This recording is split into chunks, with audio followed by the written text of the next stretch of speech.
पीले दांत वाली बहू। रंजना कभी ब्रश नहीं करती थी।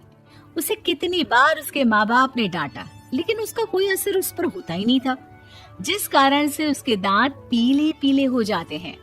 शादी के बाद अरे बहू, वैसे तो तुझ में कोई कमी नहीं है, पर तेरे दांत दांत इतने पीले कैसे हैं बेटा? कैसे मतलब? कोई सर्जरी थोड़ी ना कराइए। वो तो क्या नाम, मैं ब्रश नहीं करती थी तो पीले हो गए। अब क्या करूं? आप कहें तो लाल करवा लूं या फिर काले? यार ये क्या है, क्यों माँ से लड़ रही हो? लड़ रही हूँ? अरे मैं लड़ रही हूँ या ये बोल रही है कि दांत पीले हैं, पीले। अरे तपस्या थोड़ी ना की है इन्हें पीले करने के लिए। बकायदा ब्रश नहीं किया है 20 साल तक, तब जाकर। छी, कैसी बात कर रही हो? ये उस वक्त तो पीले नहीं थे जब हम लोग तुम्हें देखने आए थे। अरे तब साफ करवा लिया होगा डेंटिस्ट के पास जाकर। अब देखो कैसे पीले पीले लग रहे हैं। रंजना सास की तरफ गुस्से से देखती है। फिर शुरू हो गई पीले पीले पीले। अरे पीले तो तब भी थे जब मेरे हाथ का रसगुल्ला उड़ा उड़ा कर खा रही थी और बोल रही थी, लड़की नहीं गुणों का खजाना दे रहे भाई साहब आप। खैर, अब वो लोग करते भी तो क्या करते, पीले दांत वाली बहू पल्ले पड़ी थी तो झेलना तो था ही। एक दिन कीर्तन में रंजना गाना गा रही थी। अरे कमला बहन, माँ का द्वार है, यहाँ तो सब शुद्ध होकर आते हैं, फिर अपनी बहू को ब्रश भी नहीं करवाती तुम। दूर से पीले पीले दांत भक्ति में बाधा उत्पन्न कर रहे हैं।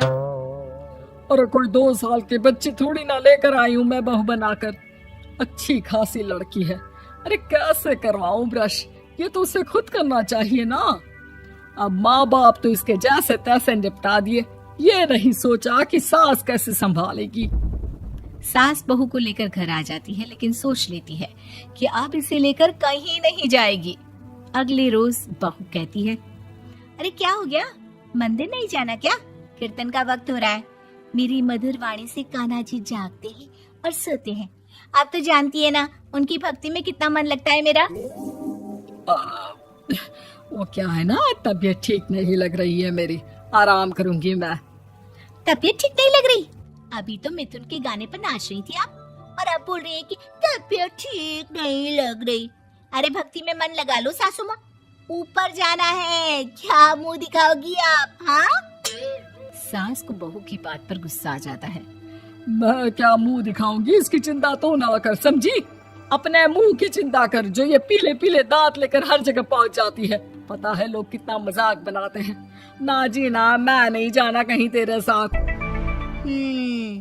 तो ये बात है।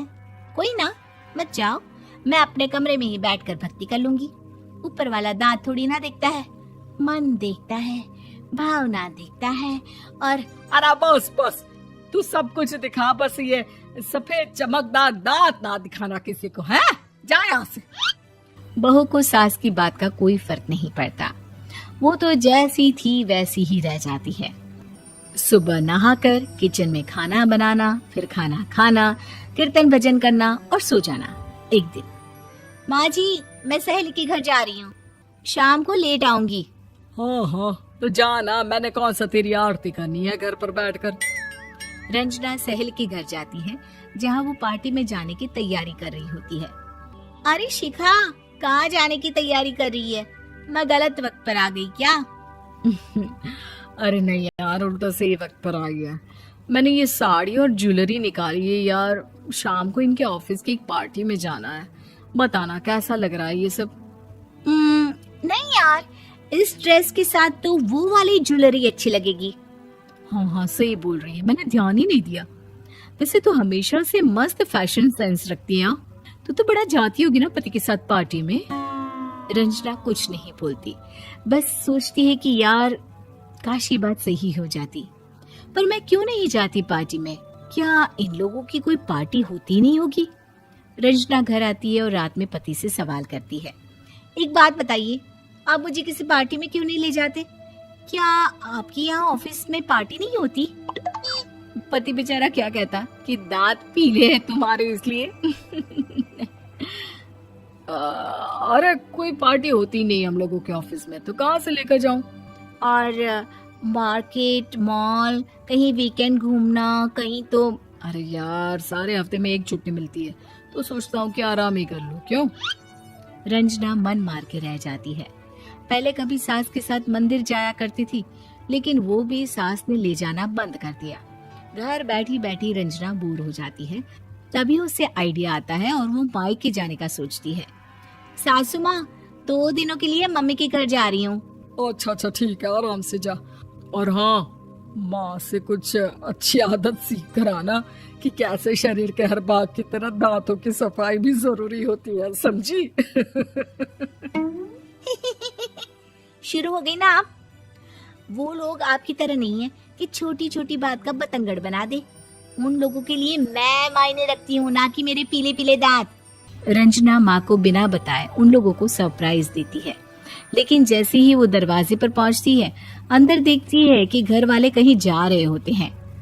अब माँ, काश रंजना दीदी के दांतों वाली प्रॉब्लम नहीं होती, तो वो भी हम लोगों के साथ चलती ना बुआ जी की बेटी की शादी में। हाँ बेटा, लेकिन अब उसे कौन समझाए कि उसको उसके पीले दांत नहीं दिखते, लेकिन उसके आसपास के लोगों को कितना एम्बैरेसिंग फील कराते हैं। मुझे तो कितनी बार उसके स्कूल की टीचर ने शिकायत की कि उसके साथ कोई लड़की बैठना भी नहीं चाहती, और ना ही कॉलेज में कोई उससे बात करना चाहता था। लेकिन पता नहीं क्यों उसे ये बात समझ में ही नहीं आती। कोई कमी नहीं है उस लड़की में, बस यही कि दांत पीले हैं। वो तो भला हो जीजा जी और उनकी माँ का, जो दीदी को जैसी है वैसे ही रखा हुआ है। रंजना को अपने घर वालों की बात सुनकर बहुत दुख होता है। वो सोचती है कि वो क्या करे, लेकिन फिर वो सीधा डेंटिस्ट के पास जाती है, अपने दांत चमकाती है और कसम खाती है कि वो रोज ब्रश करेगी। अरे क्या हो गया? तुम तो 2 दिनों के लिए गई थी ना, पर कोई ना, अच्छा है, चलो आ गई तो। रंजना सास के सामने आकर खड़ी हो जाती है और पूरी स्माइल करती है, उसके चमकदार दांतों को दिखाती हुई। हैं? चले मंदिर? माँ, मुझे माफ कर दीजिए, मैंने आप लोगों को बहुत एम्बैरेसिंग फील करवाया। मैं आज से रोज ब्रश करूंगी।